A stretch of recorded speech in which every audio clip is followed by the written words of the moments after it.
Hello everyone, welcome to the Tools Pack Academy. In the part 2 of Tableau, we are going to understand about again how to connect the data set. So, in the last video, we've connected Excel. Now, this time, we will connect the different type of data set and then we will create the visual. So, quickly subscribe the Tools Pack Academy and hit the bell icon. Now, here, as you can see, this is the interface of the Tableau.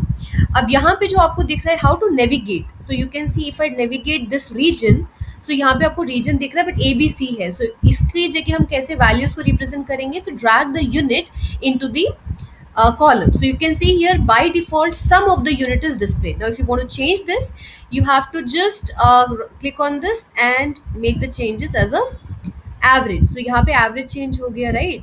अब अगर आपको visual create करना है या इसको again आपको format करना है और लेट्स से सम में कन्वर्ट करना है, so this is how you can change it. Now if I want to create the chart instead of this table, then you have to drag this information by pressing the control button and release in the column section.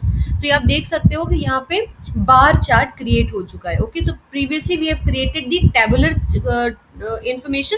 Now this time we have created the column chart. तो इसको भी थोड़ा सा आप इसको drag करके नीचे की तरफ लाएंगे तो it will B enlarged in the size, और इसको थोड़ा सा shrink कर दीजिए from the right side, so it will be little smaller in the size. So this is how you can create the visual by navigating the fields. Now इसको format भी कर सकते हैं, so we will do that formatting later on. Now in the second part, let's create another representative wise total sales. ये total sales हमने last video में create किया है because this was not the part of the column. अब अगर हमें यहाँ पे रीजन वाइज भी डिस्प्ले करना है, तो एज यू कैन सी कि region wise representative wise we have displayed the total sales. ठीक है, तो इसी तरीके से नेविगेट करेंगे. But if you want to provide the filter, so आपको वो रीजन फिल्टर में ड्रैग करना है, then automatically you will get the options. तो आप देख सकते हो यहाँ पे कोई भी एक रीजन भी सेलेक्ट कर सकते हो. Right click on this and show filter. So यहाँ पे आप देख सकते हो फिल्टर इनेबल हो गया है. आप according to your requirement you can select the particular region and that will be actually affected in your visual. यहाँ पे आप कलरिंग दे सकते हो. जैसे रीजन को अगर मैंने ड्रा किया 3 रीजन्स थे, तो यहाँ पे 3 कलर्स आपको नजर आ रहे हैं. ठीक है, तो इस तरीके से we can make the changes in the colours of the bar, right. Just little decrease the size of this. तो आप रिप्रेजेंटेटिव भी कर सकते हो, रिप्रेजेंटेटिव वाइज वहां से डिस्प्ले हो जाएगा. न्यूमेरिकल कॉलम को भी आप ड्रैग कर सकते हो कलर में, तो कलर वाइज जो सेल्स है वो डिस्प्ले हो जाएगा, राइट. अगर आपको यहाँ पे फॉर एग्जाम्पल लेबल्स प्रोवाइड करने हैं, so just drag the labels और यहाँ पे लेबल्स आपको नजर आ रहा है. ठीक है, सिमिलरली यहाँ पे भी if you want to format this, so ये चीज़ें चेंज हो जाएंगी. लेट्स से यहाँ पे आपको करेंसी सिंबल देना है, तो आप करेंसी सिंबल भी दे सकते हो, डेसिमल रिड्यूस कर सकते हो. तो जैसे हमने पावर बीआई में भी समझा था कि फॉर्मेटिंग करना बहुत इंपॉर्टेंट है. ये बहुत इजी वे है to format the information. Drawback बस इतना है टैब्ल्यू और पावर बीआई में कि there you can do the data cleaning and pre processing, but here you have to connect the data which is clean, then only it will be easy for you to analyse the data through Tableau. तो बस इतना ही फ़र्क है. बाकी interface का तो फ़र्क obviously आपको मिलेगा ही. तो इस तरीके से आपको अब देख सकते हो मैं यहाँ पे फॉर्मेटिंग कर रही हूँ and automatically side by side you can see the changes reflecting in the visual. ठीक है, तो we have change the currency, we have change the title also, size also we have updated. अब यहाँ पे हम जो स्पैन एरिया में जाएंगे एंड पैन एरिया में भी we will try to increase the font size. You can see Y axis is increased. Now make the changes in the colour, so slightly bolded. Okay, अब यहाँ पे भी we can just format this axis and pane area में ज़रूरत नहीं है, आप यहीं से ही आप कर सकते हो, क्योंकि pan area is connected with the Y axis. तो अब यहाँ पे आप क्या करोगे, just increase this and you will get the bold it, and according to few changes you will get the values. So यहाँ पे I think now you can see, okay, and bold it, right. Now we can see that the changes are happening as we are changing the font size. So this is how it is look like. ठीक है, so total sales को ascending descending आप इस icon से change कर सकते हो. Representative wise if you want to hide that label you can hide that label, and right side में you can see the filters are enabled. So इसको भी आप फॉर्मेट कर दीजिए.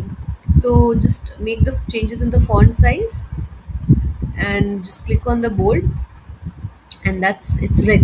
ठीक है, so now here you if you want to apply the filter, you just select that any one and automatically the things will be different. So for the central for the let's say east and west both are visible. If you want to just select west, then it is visible.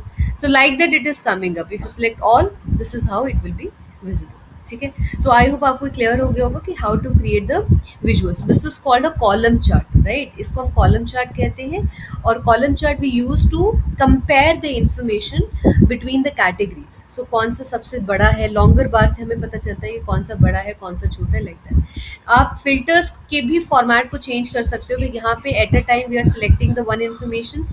Previous filter में हम दो चीज़ों को एक साथ select कर सकते हैं. So it depends upon the requirement कि आप क्या यूज़ करना चाहते हैं. ठीक है. सो अगर अभी तक आपने टूल्स पैक अकेडमी को सब्सक्राइब नहीं किया है तो quickly subscribe the tools pack academy so that you should not miss any video which I upload in the channel. Okay. So now I think this is ready. और भी अगर आपको formatting करनी है you can make the changes in the background of the colour also, वो भी कर सकते हो. ठीक है. लेकिन चलिए एक नेक्स्ट हम डेटा सेट को कनेक्ट करते हैं. Let it be let's see that will be text file. Okay. So just click on the text file and select it. So ये डेटा थोड़ा सा बड़ा होने वाला है. जो अभी हमने देखे थे फ्यू लिमिटेड कॉलम्स थे. सो आप देख सकते हैं यहाँ पे lot of columns are there. Okay. हमने पहली वीडियो में इंटरफेस को समझ लिया था कि क्या ये एक्चुअली रिप्रेजेंट हो रहा है. तो यहाँ पे कनेक्शन स्टैब्लिश हो चुका है and here you can see the table. Okay. So let's move to the interface. So अब नेविगेट करते हैं फील्ड्स को. सो रीजन वाइज कॉलम में ड्रैग किया and we want total sales. So यहाँ पे आप देख सकते हो रीजन वाइज टोटल सेल्स नज़र आ रहा है. ठीक है. आप इस कॉलम चार्ट को बार चार्ट में भी कन्वर्ट कर सकते हो by switching these fields. You can see that मैंने स्विच कर दिया तो ये यहाँ पे बार चार्ट में कन्वर्ट हो गया. ठीक है. सो अब अकॉर्डिंग टू द रिक्वायरमेंट जैसे मैंने अभी आपको सिखाया कि कैसे फॉर्मेट करते हैं, आप इसको फॉर्मेट किए. This is in your homework. मैंने फाइल डिस्क्रिप्शन बॉक्स में मेंशन किया है, आप प्लीज़ डाउनलोड कर लीजिए और इसको फॉर्मेट कर दीजिए. अगर आपको कोई भी इशू आता है तो प्लीज़ कमेंट सेक्शन पे ज़रूर बताइएगा. I will share the formatted file with you in the next class. Okay.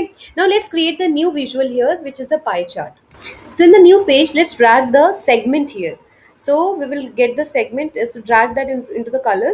तो आपको अलग अलग सेगमेंट के अलग अलग कलर्स यहाँ नजर आएंगे. सो 3 सेगमेंट से 3 कलर, लेकिन पीसेस यहाँ पे सेम है. So we have to drag the sales into the angles. So angle जो होगा वो अकॉर्डिंग टू द सेल्स वो एंगल कंसिडर हो जाएगा, वो शेप में नजर आएगा. ठीक है. तो आप देख सकते हो यहाँ पे angle according to the sale has been considered. तो ये जो एरिया आपको नजर आ रहा है that is representing the percentage of the sales happened in the particular segment. ठीक है.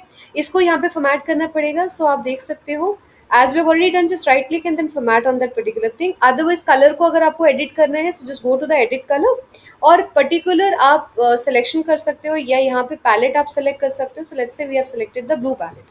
assign it and just check. so after assigning it now you have to apply the next. okay. so आप देख सकते हो कि let's say अगर मुझे consumer check करना है तो consumer is in the higher side, so give the darker shade to it and the rest is a lighter shade. And then we have the corporate. So corporate is I think fine. So we have selected. now ये बहुत formal colors आ गए. so instead of choosing the rainbow colors, try to select the formal colors which will be more effective. So that's all about this video. In the next video we will understand more visuals and the formatting of it. Okay. so see you in the next part. Thank you so much and don't forget to subscribe the channel.